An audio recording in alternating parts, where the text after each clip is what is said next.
Hi friends, welcome to Arya vlogs.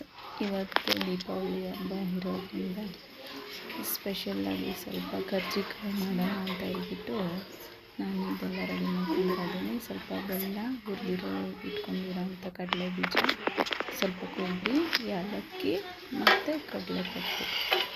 So ಇಷ್ಟನ್ನೆಲ್ಲ ready ಮಾಡಿಕೊಂಡು ಇವಾಗ ಇದನ್ನೆಲ್ಲ ಗ್ರೈಂಡ್ ಮಾಡ್ಕೊಬೇಕು. ಮಿಕ್ಸಿಗೆ ಹಾಕ್ಕೊಂಡು ಇದನ್ನೆಲ್ಲ ಗ್ರೈಂಡ್ ಮಾಡಿಕೊಂಡು ತರಿಯಾಗಿ ತುಂಬ ಎಣ್ಣೆ ಪೌಡರ್ ಮಾಡ್ಕೊಬೇಡಿ, ಸ್ವಲ್ಪ ಲೈಟಾಗಿ ಪೌಡರ್ ಮಾಡಿಕೊಂಡು ಎಲ್ಲ ಇಟ್ಕೊಳ್ಳೋದು. ಇದನ್ನು ತುಂಬ ಚೆನ್ನಾಗಿರುತ್ತೆ ತಿನ್ನೋಕ್ಕೂ. ಒಂದು ವೀಕ್ ಇಟ್ಕೊಂಡು ತಿಂದ್ರೂ ತುಂಬ ಚೆನ್ನಾಗಿರುತ್ತೆ. ಇದು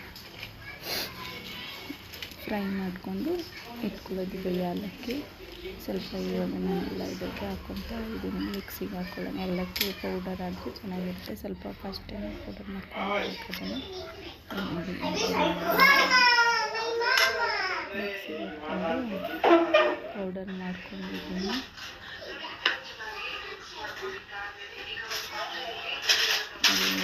ಸ್ವಲ್ಪ ಮಿಕ್ಸಿಗೆ ಹಾಕ್ಕೊಂಡು ಚೆನ್ನಾಗಿ ಮಿಕ್ಸ್ ಮಾಡ್ಕೊತಾ ಇದ್ದೀನಿ.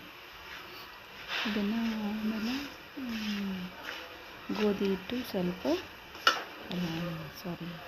ಮೈದಾ ಹಿಟ್ಟು, ಸ್ವಲ್ಪ ಚಿರೋಟಿ ರವೆ, ಸ್ವಲ್ಪ ಸೋಡಾ, ಸ್ವಲ್ಪ ಅರಿಶಿನ ಪುಡಿ, ಒಂಚೂರು ಶುಗರು. ಸೊ ಎಲ್ಲ ಹಾಕ್ಕೊಂಡು ಮಿಕ್ಸ್ ಮಾಡ್ಕೊಬೇಕು.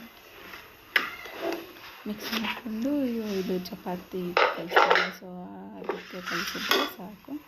ಅದು 1 hour 40 minutes ಚೆನ್ನಾಗಿ ನೆನೆಯಬೇಕದು. ನೆನ್ಕೊಂಡ್ರೆ ಚೆನ್ನಾಗಿರುತ್ತೆ ನೋಡಿ. ಸೊ ಈ ಥರ ಸಾಫ್ಟಾಗಿರ್ತದೆ. ಸ್ವಲ್ಪ ಆಯಿಲು ಹಾಕ್ಕೊಬೇಕು. ಸ್ವಲ್ಪ ವಿಡಿಯೋನ ಡಿಲೀಟ್ ಆಗುತ್ತೆ ಫ್ರೆಂಡ್ಸ್. ಚಾನಲಲ್ಲಿ ರೆಡಿ ಮಾಡಿರೋದಿದೆ ಕರ್ಜಿಕಾಯಿ. ತುಂಬ ಚೆನ್ನಾಗಿರುತ್ತೆ ಫ್ರೆಂಡ್ಸ್. ಒಂದ್ಸರಿ ಟ್ರೈ ಮಾಡಿ ನೋಡಿ. ಥ್ಯಾಂಕ್ ಯು ಫ್ರೆಂಡ್ಸ್, ಇಷ್ಟೆಲ್ಲ ವಿಡಿಯೋ ನೋಡಿದ್ದಕ್ಕೆ.